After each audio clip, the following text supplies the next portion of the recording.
All right, I think we're recording. All right, let's get going, everyone. We are on week 13 of the lucky week 13 of the Masters Chatter.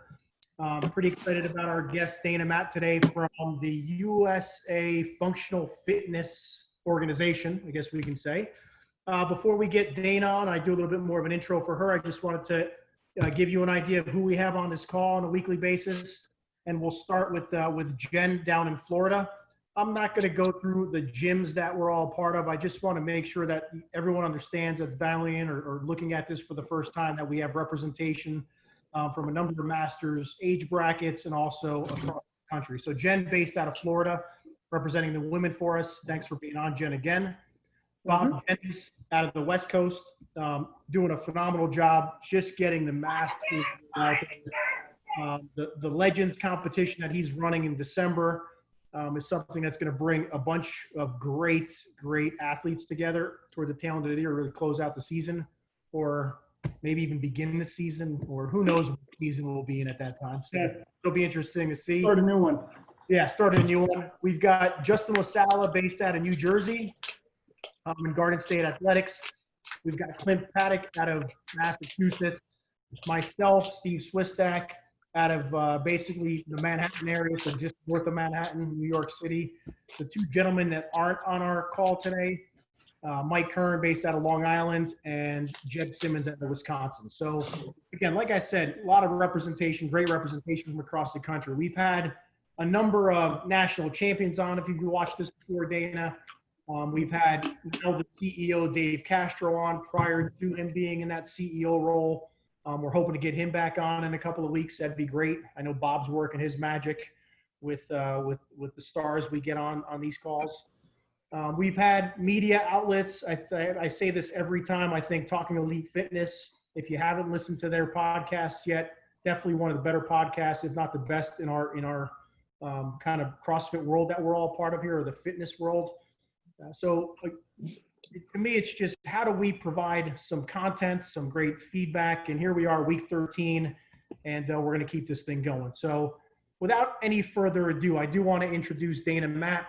She, again, is with the United States Functional Fitness or nonprofit organization. I'm going to read a little bit of this just because a lot of us aren't familiar. I did see a qualifier that was taking place earlier this year, so that's about as much as I know about it. It's a national governing body for the sport of functional fitness in the United States. It's a part of the International Functional Fitness Federation. Looks like there are currently about 41 countries that are involved in this particular kind of development of this new sport you guys are calling. I think the goal, at least what it looks like from an international level, is to at some point, potentially 2028, is to have this in the Olympic Games, which I think would be pretty impressive. My background's Olympic weightlifting, and my goal when I was younger was always to try to make an Olympic team. I know that there are some Olympic athletes right now who are distraught with the postponement of the Olympic Games to 2021, but it would be one hell of a thing to see this in somehow, shape, or form added to the Olympic Games in the future. I'm going to leave it up to you to really explain the rest of this, Dana. Like I mentioned to you before we went live here, we really aren't that familiar with it, so we're interested to learn. There's been a lot of stuff happening. A lot has developed with CrossFit in general over the last couple of weeks, and I think this potentially could fill a huge void in our community.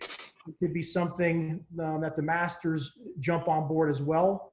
And the floor is yours, Dana. If you can just do a quick intro for us and talk a little bit more about how you're involved with this particular organization, and then we'll pass it over to Justin when you're done with questions and so forth. So again, Dana, the floor is yours. Thank you. Okay, so thank you for that. The USAFF, so United States of America Functional Fitness Federation, we developed several years ago. I've only been involved for just over a year, so I don't have a lot of information on the background. I did hear some rumblings when it was developing that it was developing for the Olympic Games. And at that point, I thought, and I think a lot of other CrossFitters thought, well, I'm old, I'm not going to the Olympics, so this isn't anything I need to worry about. Well, our director. I don't know what his official title is, but Mo put in some posts on some of the Facebook groups I'm in for Masters athletes about the online qualifier in 2019. And then after I did that online qualifier, I started to get more involved on the Masters sides of things and the sports governance side of things for the USAFF. So I originally wrote the sports medicine committee's bylaws, or the draft of those bylaws, because I'm a physical therapist. And so that just seemed like a nice niche for me to help them out with. But then through the process over the last year, the International Functional Fitness Federation had their first Masters World Championships last October in Queensland, Australia, of which I went as an athlete representing the USAFF. And through that process, I became more and more involved on the Masters side of things. And so now my role is the Director of Masters Athletics for the USAFF, to help develop the Masters side of the USAFF for athletes like hopefully all of your listeners who are wanting to continue to compete. That's awesome. Thank you. Justin, what do you have for us? Yeah, Dana. So let's talk about those people. Let's talk about those people who, whether they're turned off by the whole CrossFit thing, or maybe they're looking for a different outlet. The events, I hear that we don't know much about them. I kind of saw that there's like a power event and an endurance event, Mm-hmm. and there's another one, and then there's kind of like a CrossFit-ish event maybe in there. What can they expect? Like when you do one of these competitions. Yeah, that's a great question. So what I really appreciate about the International Functional Fitness Federation, or we all call it the IF3, what I really appreciate is how standardized they've tried to make the sport of CrossFit. In order to be an Olympic sport, you have to have a lot of standardization. And so through that process, they've divided different types of what we would do for CrossFit competition into different categories. And so there are 6 categories, and they try to hit a different avenue of fitness in each of those categories. So over the course of a weekend competition, you get a real broad spectrum of movements that you've done, and it gives a very balanced competition. So the categories, the first one is the aerobic conditioning, or cardiovascular conditioning, if you want to call it that. And that one generally is longer in duration, things like ski ergs, running, rowing, burpee box overs, things that don't require a lot of skill, but just require you move and keep moving. And then there's the power category, and that tends to be heavy and fast. It might be, something combined. So at national championships last year, we did heavy clean and jerks and burpee box jumps for 5 minutes, and so that would be more of your speed and power mixed into that one. Then there's the skill category, which is actually my favorite category. It's those higher level gymnastic skills, things like handstand push-ups, muscle-ups, handstand walking, and some sort of combination of those movements for that test. Then we have a body weight category, which is more stamina related to those body weight movements. So it may be higher repetitions of things like chest to bars and toes to bar, handstand push-ups, those sorts of things in that category. And I'm missing mixed modal. Mixed modal is anything. So it could be a combination of lots of different CrossFit movements into one. It might be something like dumbbell snatches and walking lunges and toes to bar and, some other CrossFit movement in there, a barbell movement or something like that. Oh, and there's one more category. Sorry, my least favorite, which is why I forgot it probably. There's a strength category. So there's always some sort of 1, 2, or 3 rep max for that test. Okay, so what are the chances of making it an Olympic sport? Because do you think like some of the weightlifting community is gonna be like, no, we have weightlifting. It's an event. It's snatch, clean and jerk, and it's a total. And then gymnastics too as well. They have like these events. Are you getting some like negative or anybody like kind of saying like, hey, we have this stuff already? Like what are you guys trying to do? So that's an excellent point. We have had some pushback from actually a few different organizations related to movements. Interestingly enough, powerlifting, which is not even an Olympic sport, they've pushed back and said, no, we're the 1 rep max people. And so with that, for the Olympics, it may have to be modified to only be a 3 rep max instead of a 1 rep max. So it is different than powerlifting. Olympic weightlifting, I don't think has given us any pushback, but I'm not as involved from the international level. I just hear things from the federation level. So the IF3 would know more about that. We have also had some pushback, and this one makes me laugh. We've had pushback from the bodybuilding community because we have fitness in our name, and so do they. So that's interesting to me. But again, bodybuilding is not an Olympic sport, so why we're getting pushed back from, you know, a couple of those organizations is interesting. But there are communications happening between the IF3 and then there's an intermediary organization that helps to, you know, sanction sports to get them into the Olympics. So there is communication regarding all of those issues at this point. And I mean, and how hard is it to really get it to, you know, what is it? I mean, from what we kind of understood is you have to have like events, whether they're whatever the type of event. I mean, like, what is the committee looking for that you do have this very deliberate standardization version so that you can test anybody to crown a champion or an Olympic champion? Yes, and so that's one of the requirements to get it into the Olympics, is that it's standardized enough to be fair, balanced, repeatable, those sorts of things. So although the movements are different from competition to competition, the nature of the tests is all the same. You know, so yeah, so you qualified, right? You said you competed, all right? Yep. So and we had Jeremiah Head on, who's actually the 45 rep for this year, right? I think he's going to Portugal, I believe. If yeah, they he's still qualified. have it. Right, Yep. yeah. So what is, you know, he really just kind of touched on it a little bit. What is that process like? Is it kind of like the Open in a sense that has its own rules? I mean, take us through kind of the process it took, how long, you know, like, go ahead, I'm sorry. Yeah, Stepping no, on that's myself. great. You're good. So the process will evolve over time. As we get more and more athletes involved in the process, we'll add an in-house national championship before we go to the Worlds. But for right now, what we're doing is the online qualifier in order to get people to the national team to go to the World Championships. And so our online qualifier this year in 2020, we only did 4 of the 6 categories. We did the aerobic capacity, strength, and we partnered those together. So we did the aerobic capacity, and then immediately following that, you had time to do a 1 rep max thruster. And so that was 2 of the tests. And then we did a skill test, and then we did a mixed modal test. So that was a pretty good representation of, you know, various movements and capacities in order to get our team ready for the World Championships.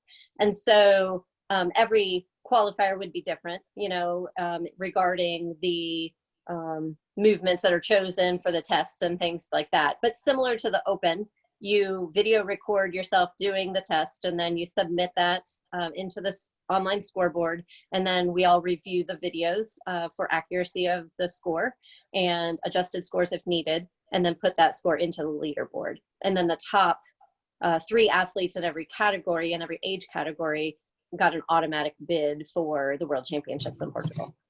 So What are the age categories? Sorry. No, sorry. Yeah, that's a great question. And believe it or not, we start Masters at 30. So we are in 5-year age categories starting at 30. So, and then all the way up 65 plus is our last category. So quite a few categories represented there.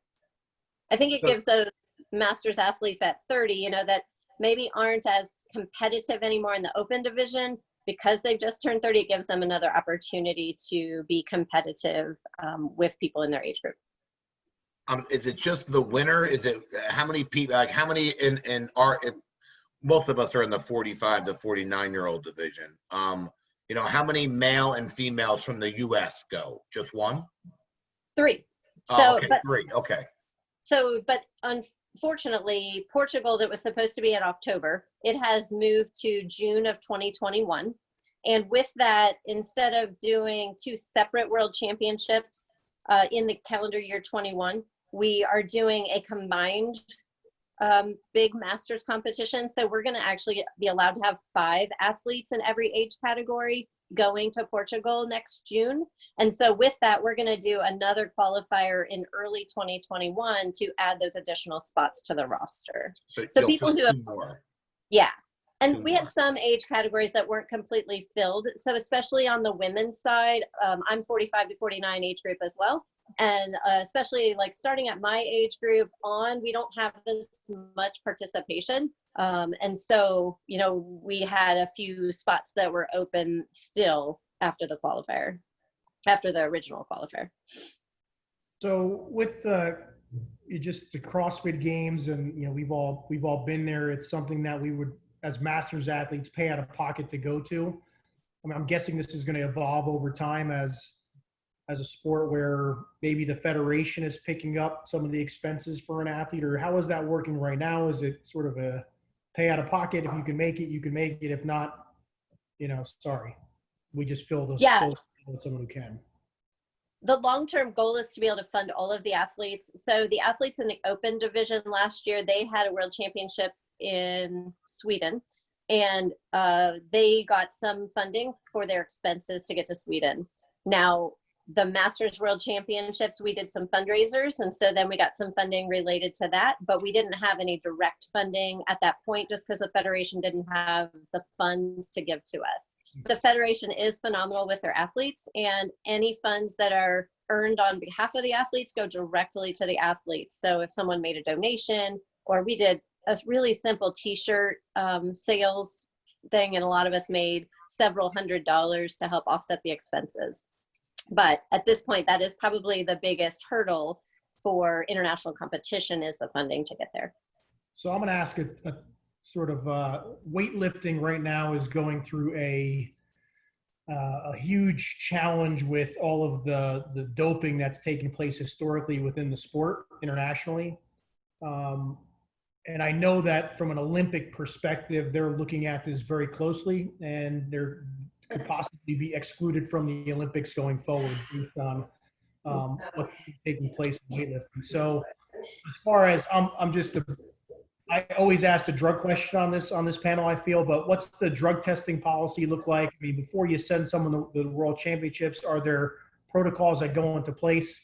I'm guessing as a national governing body, there's going to have to be some testing, but maybe you can fill us in on some information as well. So at this point, we're still developing all of those policies. We did have a mandatory drug meeting that all athletes had to go to at the national championships in 2019, but there wasn't any drug testing per se. Again, because we're such a new organization, those pieces are in place, but we just haven't had the opportunities yet to actually be testing athletes yet. Dana, you touched on it before. You said that in your group, you didn't fill all 3 spots to the championship. You know, I mean, we said it earlier. I've never really heard much about it. This is James Fitzgerald, right? Is he like the president, right? Was he the one who came up with the whole concept of this format? I don't know that name. Yeah, Gretchen, anyway. But, yeah, Gretchen Kittle, I don't remember Gretchen's last name. Right. Kettleberg, I think, Kettleberger. She's the head of the IF3, and Okay. then Joe Morris is the head of our organization, the USAFF. All right, I could be mistaken, but you know, why haven't we heard about it? You know, like, you know, why isn't this? Why don't we know more about you guys? You know, like I know it's new, but again, you know, do you have any idea why maybe it really hasn't kind of gotten out there to a lot of athletes? So right now, one, we don't have a marketing budget. Right now, all of us that are involved with the USAFF do our best on social media to promote the organization. When we had our qualifier, I joined as many masters organizations as I could find on Facebook and posted information about it at that point. And then word of mouth from other athletes that have participated, you know, is helping to grow the awareness of our organization. But I just think that's a big part of it is because we're new and we don't have a big marketing budget, you know, it's harder to get our name out there. When we went to Australia for the Masters World Championships, I actually reached out to the Morning Chalk Up and they weren't interested in doing a story. But they have done some more about USAFF in the recent weeks. So it's possible that just through all of these issues that are happening, that we're going to have more exposure that way as well. Do you think it's, you know, are there any top individuals, like name-wise, that people would recognize that would bring some more attention? I mean, you guys, who are like some of the big name individuals? Because there's an individual portion too, or you don't know maybe. I don't know all the individual athletes. And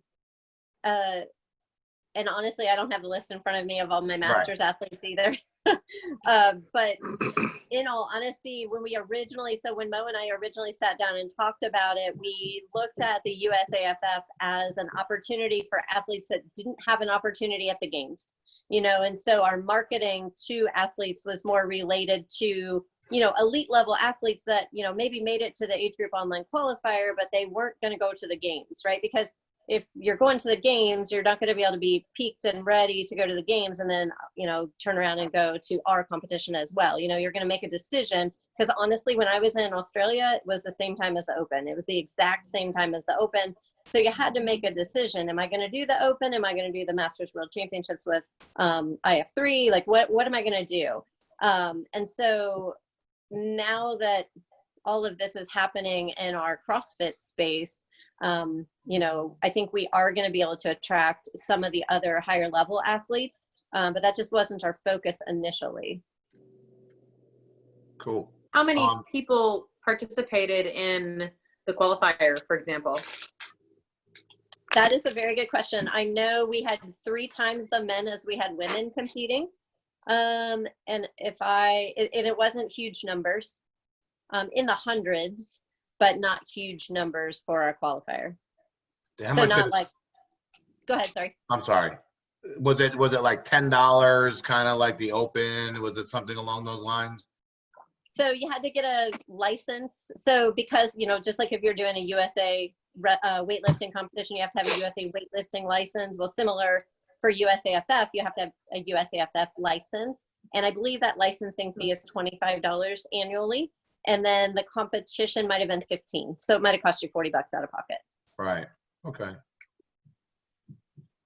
Bob, we can't hear you. I've had it on mute for like 5 minutes, man. I was like, what the hell? Everybody's talking over me. Can we go back to what the actual workouts were? Like you mentioned that there was one of the workouts was a mixture of aerobic and strength, I believe you said. Yep. And then you said there was like a mixed modality one, and I think you said there was a skill one, maybe. Yep. Can you tell me what the actual qualifier workouts were? I'd be interested to hear. Yeah. So my favorite was the skill one, the body weight one, and that one was 9, 15, 21 of bar muscle ups and strict handstand push-ups, and then you had a 50-foot handstand walk between each round, or at the end of each round. So I believe an 11-minute time cap, maybe 12. So it was pretty intense, but it was super fun. I did not finish. Let's do that for the workout. Let's do that for the workout this week. Dieter's going to finish it in like 3 minutes. So. That's a lot of bar muscle ups, too. That's a lot of bar muscle ups. Yeah, a lot of but muscle ups. It was super fun. We did have some issues with that qualifier and where do you put your camera, you know, because if you're showing a handstand walk and your bar muscle ups and the wall for the handstand push-ups, but everybody made it work. So that was good. And then the mixed modal. How long did it take you? I'm sorry, Dana. How long did it take you to do that workout? Do you remember your score? It was an 11 or 12-minute cap. I don't remember exactly the cap, but I got through all of the 21 bar muscle ups and didn't get to any of the handstand push-ups after that. Okay, so cool. Yeah. I didn't finish. Yeah, it sounds awful. We should definitely do that. Yeah, we should definitely do that one. That sounds good.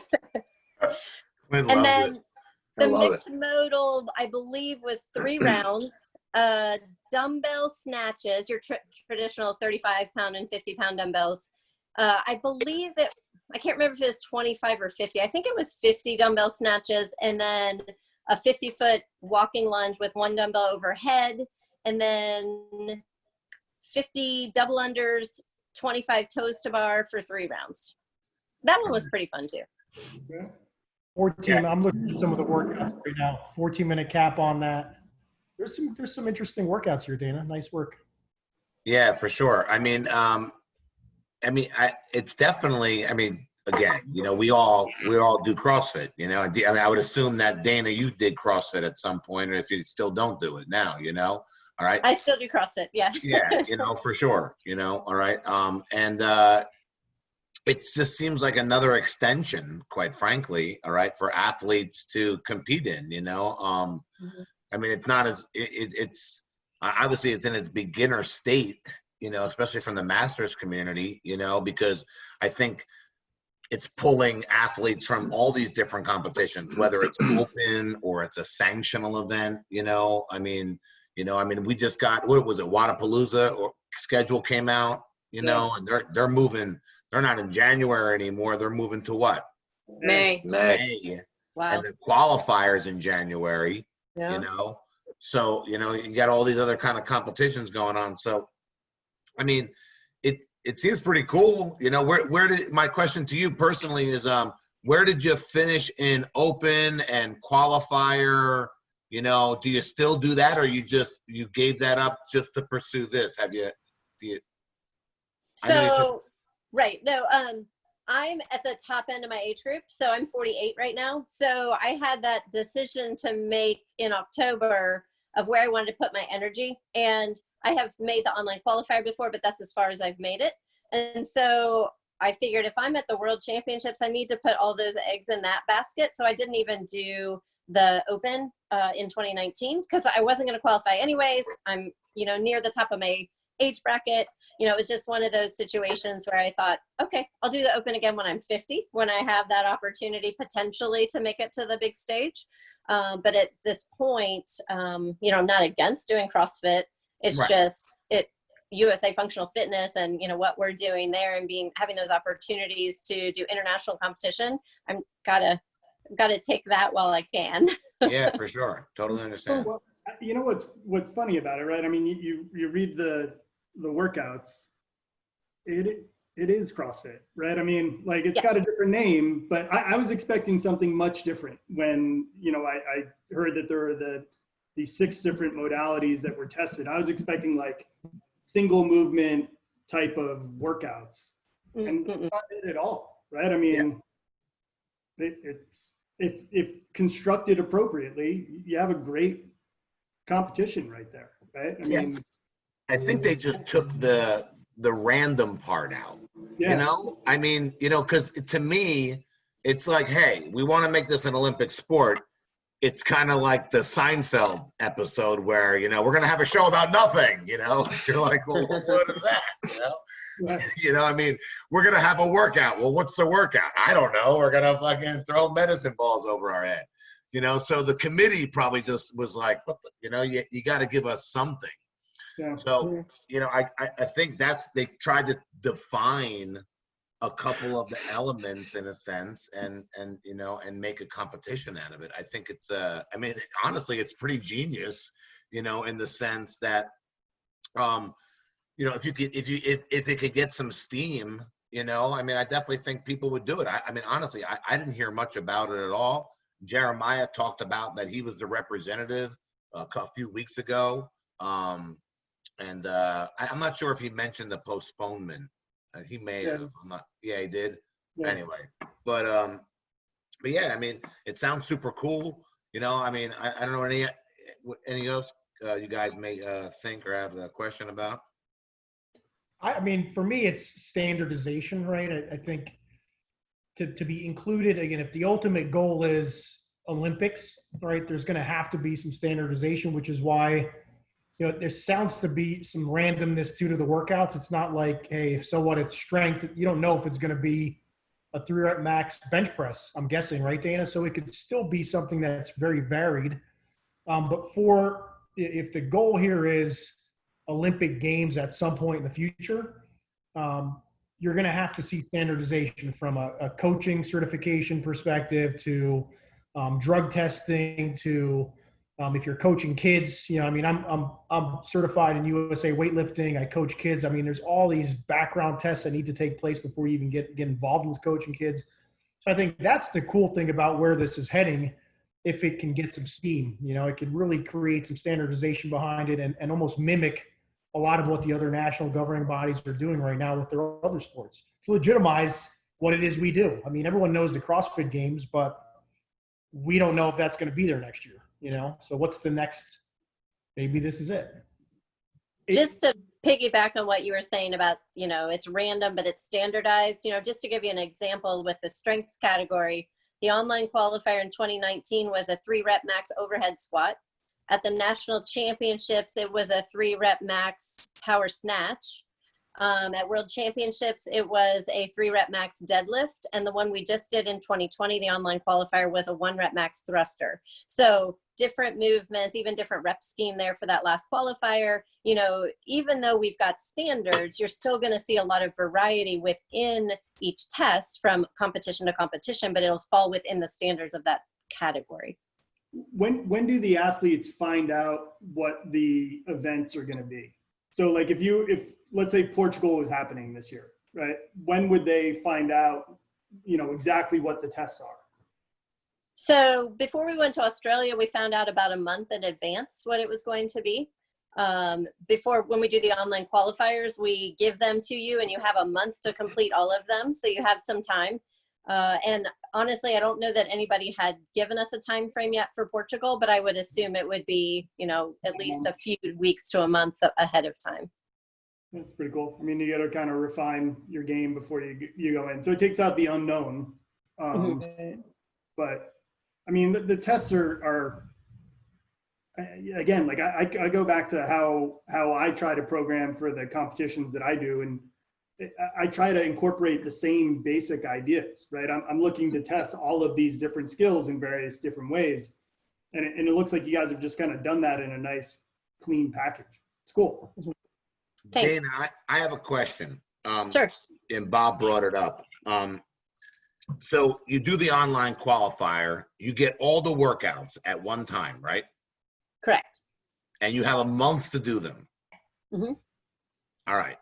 You've done open before, right? Where people do like the same workout 5 days in a row to get a better score, you know? This is the day, especially as a gym owner, you got the guy, he's got a new, pre-workout that's going to give him an extra 3 thrusters to move into the top 50,000, but how many times did you do the workouts? Like that's a really long time to have. How many workouts was it? It was 4, but the aerobic Normally capacity 6. and the strength were put together into 1. Honestly, I did every workout one time. And Okay. I'm a usually one and done kind of girl. Now, if I had missed some bar muscle ups or something, or missed some handstand push-ups, I might have repeated. But it was a clean performance for all of those tests. I wasn't terribly concerned. A lot of those things play to my strengths with the skills. So for me, I just did one and done. Now I have a friend who also did the qualifier, and he did each test probably 5 or 6 times in the course of a month. Right. So I think it's just dependent on the athlete. For sure. And I'm sorry, Bob. One more thing about, okay, go ahead, Bob. I was just going to say they do blind leaderboard too. Yeah, so that's Yes. what I was going to say. So, I've always was a big proponent of that. I thought it was a great idea, So take us through that process from a sense of you submit your scores, all right? Do you see yourself on the leaderboard? Like, what was that experience like going from an open leaderboard where you put your score in and bam, your name is there, your number's there, the whole bit. What was different? Did you like it? You not like it? Kind of. So we are still going to evaluate how we do that for the future.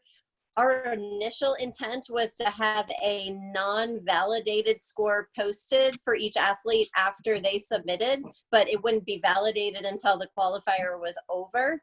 Because what we didn't want to do as an organization was watch 10 videos of the same person doing the same test. We just don't have the capacity. We're all volunteers. we don't have the manpower to watch videos over and over and over. So we only watched videos at the conclusion of the qualifier. And so our original intent was to have non-verified scores on the leaderboard just to give you an idea of where you were and whether or not you maybe needed to do it again. But the way Box Peak worked, we used Box Peak last year, it didn't give us that option to do very cleanly. We are looking at maybe some different platforms for the future. Competition Corner is one that we've talked about in the last week, but we don't have a firm plan yet on what we're moving forward for a leaderboard. When you submit a score, can I see your video if I'm a competitor? You cannot. Okay. All right. Competition Corner can't support what you guys want to do there either. Okay. With the non-validated, yeah. But Do you have to have a judge as well? We did not have to have a judge, but we've talked about potentially requiring judges for each individual athlete in the future. We wanted it to be more inclusive, where if you didn't have that extra person to watch and score your video, you could still submit your video. And then we did actually have some athletes do them in their garage. And so, you know, they wouldn't necessarily have a coach or somebody that could verify their score. So we wanted to make it more inclusive related to that. Now, moving forward, we think we're going to put out some videos on how to do a video a little bit more clearly so that athletes can demonstrate the standards of movement a little bit more clearly in their videos. You know, but it's a learning process. You know, it's only the second qualifier we've done, and so only the first one I've been involved with. So trying to figure out all those logistics is still a work in progress. you guys should look at what Rogue did with the Rogue Invitational last week. Is that Okay. last week? Yeah. Like Yeah. They gave instructions on every workout of here's a box that you need to be in. Here's where you need to put each piece of equipment, and here's the camera angle that Okay. you need to have. Seemed really smart to me, because then everything Yeah. was, all the videos were standardized, right? Right. And they Right. did that too for the video. So when they showed those videos live, the viewer saw the same thing. Same See, thing. that's, Yeah. see, I always said CrossFit should have at least said, hey, this is how you should set up the camera. And so you don't have like an athlete 10 miles away on the opposite side of their handstand walk to do handstand push-ups when they're supposed to be in a box and there's a line. You know, it's, you know, I've seen some of the videos. I mean, you know, so it does get kind of crazy. I do like that blind leaderboard. I think that, you know, unfortunately, people are making up scores, you know, and they're just being like, hey, let me just get into the qualifier, at least in the open. That's because that's where our expertise would be in. But And I will guarantee you, we watched every single video to verify those scores. I've been on calls with other federation leaders around the world, and some of them just do a sampling and they do, let's say, the top 10 or 15% of scores that were submitted. We didn't feel comfortable with that, so we verified every single video. So it was a timely process, but we ensured the integrity of the competition that way. right. How do you guys, you know, how do you work penalties in? Is it similar to the way CrossFit does it, where there's like minor penalty, major penalty, invalid, or take us through that process? We would just reduce the reps based on a rep that was not completed correctly. So, you know, for instance, with our dumbbell snatches, you had to make both bells of the dumbbell hit the ground for each repetition. And if you did not hit both bells to the ground, then you just lost that rep. So the scores were reduced based on how many reps were not to standard. That's the way we went through it at this point. So that's if it's an AMRAP. If it's a 4-time workout, then you would just add time to the end of the workout, I guess. Yep. 1 Yeah. second per rep. Yep. Yeah. Cool. What's the membership base look like right now? Is it in the hundreds, the thousands, I don't actually know the answer to that question. So Mo Morris, who is our director, he's the one that kind of handles all these memberships. I can get back to you on it. Yeah. I mean, it's kind of like this show, you know. I mean, Here's the deal with weightlifting. Prior to CrossFit 10 years ago, we had a membership of, 3,000 in the US. I mean, if you were to look, I don't know what the numbers are today, It's got to be But- 30, 40,000. Yeah, like gotta be big. 30, 40, 50,000, so the pool of athletes has grown. And obviously the competition has gotten better. So, as you grow, you'll see that happening. And that's why I just wanted to see at what point, is it infancy level, a couple hundred, is it thousands, but not a big deal. I would assume a couple hundred, but maybe a few hundred. I don't know though. Dana, last thing I have for you is, you said you don't like, you like the body weight type gymnastics. Is that your background? Which, we're always interested from a master's perspective. What is your fitness background, athletic background? Yeah, so as a child, I was a competitive gymnast, and then I was a collegiate cheerleader. So that definitely in my formative years, all of those body awareness type movements, those were kind of the things I thrived on, that I just enjoyed a lot. I have played some women's tackle football as an adult. So, I like the rough and tumble. I like to be in there, getting dirty in the trenches. So I think CrossFit is just an amazing avenue for people like myself who, have had variety of athletic background. I did triathlons for a couple years too. I've done some marathons. Variety was kind of my go-to as an adult athlete. Where are you located? Where are you at? I'm in Ohio. I live in the middle of nowhere. So more the Dayton, Springfield area. But if you put a dot on a map between Columbus, Cincinnati, and Dayton, Ohio, I would live on that dot in the middle of those three cities. Right. How's everything over by you as far as the pandemic? How's that really affected you, your training? So I'm very blessed that we've had a home gym. When we moved into the middle of nowhere, we built our home gym. That was before I found CrossFit. So that was 17 years ago. I've only been CrossFitting about 6 years. And my husband uses it a lot more than I had recently until the pandemic. And I was so thankful to have that. And then during the pandemic, we built an outdoor rig, which is absolutely amazing. It's so amazing to do an outdoor workout. So we have 3 pull-up bars, 2 sets of rings, a climbing rope, a pegboard, a wall ball station, a handstand push-up station, all outside. And then we can put a barbell next to it too. Make some divots in the ground when you drop it, but that's right. And Dana, you said you're a PT. I'm a PT as well. What aspect of PT do you practice? So now I teach. There's a Okay. PTA program in the community college in Springfield, Ohio, which is also where my CrossFit box is. But I also work in the clinic doing some outpatient therapy and do some home care here and there. Nice. How about you? What kind of PT are you doing? Outpatient. The clinic that I'm in now is it's inside the gym where I train. So it's all outpatient ortho stuff. Yeah. Good. Pretty good. Good. I just find it interesting that here we are talking about USA functional fitness and we continually bring up CrossFit, right? I mean, if you just think about what direction are we heading? I mean, it's obviously CrossFit that we do, but kind of going back, are they trying to rebrand it something different, Dana? Are they, is it something, I mean, obviously it's functional fitness, but I don't know. To me, does CrossFit necessarily bring a positive outlook on fitness in general? I mean, there's a lot of people that won't even walk into a gym because it says CrossFit, yet we've talked about functional fitness here and making this an Olympic sport, yet we still rely so heavily on CrossFit in general. So it's just, to me, it's a pretty interesting combination. So more of a statement, but what I think of when I think about it, I think of CrossFit as the for-profit side, and I think of USA Functional Fitness as the non-profit side. And I don't see them very different. The same athletes that will excel in CrossFit are going to excel in functional fitness. I think all of us that have done functional fitness competitions train CrossFit, right? And so it's really pretty synonymous with the exception of the overriding organization and kind of how they manage things. But really the movements we do, the activities we do, the competitions we do, they're all very similar in my mind.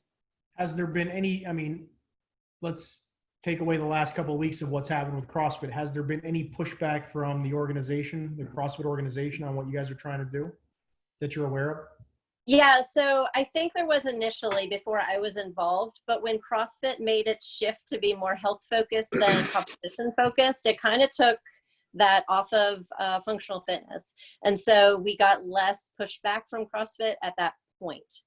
Now, I will say moving forward with everything that's going on in the CrossFit space right now, we are working on a model similar to USA weightlifting, where we're having a club system, and you can be an actual licensed club, or I don't know if it's a license, but you know, you can actually be a club of USA Functional Fitness.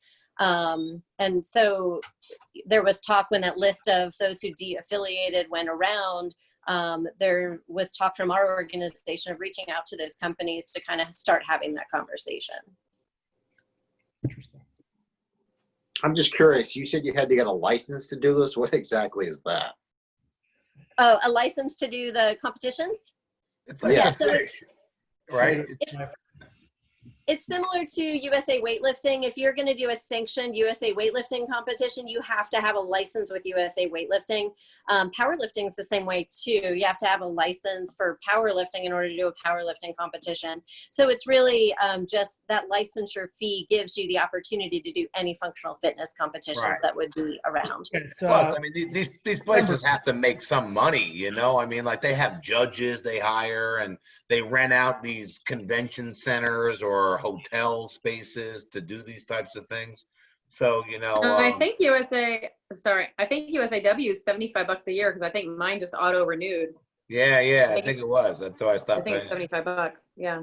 Yeah, the cost And- varies. It's a membership, Clint. Basically what you're doing is you're signing up to have the ability to compete in their local competitions, which qualify you for, you know, whether it's an American Open or a national series. But you're just paying service essentially. So that's what the license is, more of a membership fee. And honestly, I think it's a requirement for the Olympic Committee that we have a membership, because when we had the national championships in Chesapeake, Virginia last June, I think June, maybe July, they had a kids competition where the entry fee was their membership to USAFF, because we have to show development of the youth athletics into our sport in order to also be considered for Olympic competition. Yeah, I mean, Dana, thanks for coming on, you know, and learning a little bit about this. I mean, you know, where can we check you guys out? I mean, like, where's like all the information? I got a website, obviously, and Instagram and Facebook. You know, give it a plug so we can, you know, get some people over there. Yeah, so the website is usafunctionalfitness.org. My email, it's easy, Dana, D-A-N-A @usafunctionalfitness.org. And then we also have a Facebook page and an Instagram page as well. Or I don't know if it's page. I don't really do the Instagram side. Mo takes care of Instagram because that's usually the younger folks, right? We older folks do Facebook more, at least me. So yeah, and then the International Functional Fitness Federation also has a website, and that is where you would find all of the information on the technical standards regarding movement standards, regarding the competition formats and things like that. Cool. Well, you know, we always choose a workout to do for the next day. You know, Bob or Steve, it looks like you guys were looking at the workouts from last year's championship. Why don't we pick one and we'll do it? You know, I mean, does that sound like a good idea for a workout this week? You mean the one round max thruster? Yeah. But you have to do the rowing and the burpee box overs first. You don't want to do that one. Yeah, no, they all suck. I mean, but the point is that we'll pick one, we can do it, and then we'll see if you're a USA material, Paddock. You know, we'll see if put some stars and stripes over there. You know, I have another question. It's for Jen. You know, Jen, I thought my lighting was bad. Is it like it's almost like a ghost silhouette? You know? Yeah. Well, you know, it was bright out when the thing started, and I'm sitting here in my house, and I'm like, man, it's just getting darker and darker and darker. I should just get up and turn a light on somewhere. And is anybody else as curious as I am about what's Bob got back there? Like circles over one another, and he's got like mathematical questions. Like geometry. Yeah, Right? like what the fuck is going on over there?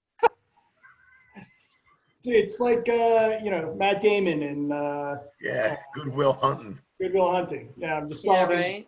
complex math equations back there. Well, let's do this. How about we just, I mean, how many workouts were there that you guys were looking at, Steve and All right, Bob? so Like 6? you've got Take out the RM. yeah, No let me go. way, throw that one in, man. Which one? The one rep? We can throw that in. You've got 25 alternating single arm dumbbell snatches with a 50, 35 for women, 50-foot single arm overhead walking lunges, 50 double under. That's 50-foot, 50 double unders, 25 toes to bar. There's 3 rounds of that, 14-minute time cap. That's pretty good. You've got the one that Dana talked about earlier, which is 9, 15, 21 of bar muscle ups, strict handstand push-ups, 50-foot handstand walk. 11 to 11 90 reps. That's all. I That's like a that lot. one. Yeah, that's spicy too. I like that. That one is just, I mean, you almost want to break up the 9, because it's coming. True. 12-minute AMRAP 500-meter row, 20 burpee box jump overs directly into test 2. So that was 12 minutes. Test 2 was 8 minutes to establish that 1 rep max thruster. I'm going with that one. That's not bad either. How about we'll put it to a vote? We'll put it to a vote on on Instagram. Can we put like a vote that people can like interact on? Is that possible? Yeah, we can do it in our story. Yeah. Yeah. All right. So let's put the bar muscle up, strict handstand walk one, and then the one with the RM in it, and then whoever wins wins. Wait, man, I'm with you. I'm gonna get a bunch of Russian bots to vote for the 1 rep. For real. Well, what did you guys think of workout 12? The last week. Oh, my legs Oh, I are thought so it was- sore now. You know what, Jen? I don't think many people know what the DOMs mean. So Well, most it means people. my legs are sore as shit. I'm Yeah. just saying. I'm just messing with you. Dana, every week we do a workout. Last week was my workout. We did a 15-minute cap, which was pretty generous. 24 box jump overs, 21 wall balls, 18 overhead squats. And then it kind of chippered on its way down. 21 box jump overs, 18 wall balls, 15 overhead squats, 18, 15, 12. The box jump overs are at 24 inches, wall ball standard, overhead squat of 135.95. I was thinking sub 10 would be pretty damn good, and we saw scores in the low 7s. So I'm thinking if I were to redo this, I might throw a 30-pound wall ball in there for the men just to slow everybody down a little bit. But Yeah, that would have slowed me down. The I'd still overhead be going. squats. The overhead squats, I was gonna beast. I knew that wasn't a factor. I went unbroken. I just took a lot of time with the box jump overs. That's what slowed me down. I mean, I was kind of bending over a little bit. Actually, Misfit put a workout I did today. It was Got the overhead 50. squat one. Yeah, 50 heavy double unders. I have the Poseidon rope by RX. So it was 50 of those. It was 4 overhead squats at 165 and then max rep burpee over the bar. So it was 4 rounds on a 4-minute AMRAP clock with a 3-minute AMRAP clock. And it had a 2-minute break in between the rounds. But the overhead squats went up by 4. So 4, 8, 12, 16. That's pretty awful. Yeah. That's a shoulder with the rope, and then you I went unbroken though. Yeah, You- I chose to do 38 minutes double of cardio instead of doing that fucking workout. So What's that? I chose to do 38 minutes of cardio instead of doing that fucking workout. That's what Clint did. Clint did one of his classic. That was on Misfit, dude. Yeah, it was the bitch What? work. It wasn't Was it? 38 minutes. That's what it took Bob. What it took me. I'll man. have to look it up. But I sent it to you today. all right, so let's do that. Let's create an interactive poll to get our Hip and Steel got us tons of fans. He really yeah? bumped up our numbers there big time. We got 100 now. We're good. Yeah, we got a couple of hundred now. We're actually getting up there in the world, Dana. We just started this. We have no idea what we're doing, but we're progressively getting better, I think, each week. You're doing great. Thank you. For- But So Yeah, hold on. you know what? Look, I'm sorry. I got to talk some shit about you, man. So your double unders, did you jump for those double unders since you don't like to jump? How'd you manage to get that rope under your feet? Listen, that's my jam. Double unders and overhead squats and burpees. I own that shit. That's my jam right there. Anyway. Listen, you know what? My reps are just fine. Okay, all right. You know, it hurts deep down inside to know that you guys don't think that my reps are good. You know. All right. Anyway, I'm stopping the recording Well, here. there's got to be like an ongoing theme that is talked about every single time. So that's just sort of become the theme. One of them. Yep. Yeah, hate me because I'm beautiful. I get it. Whatever. All right, guys. Is that So what it is? that's it on the show. I stopped the show wise.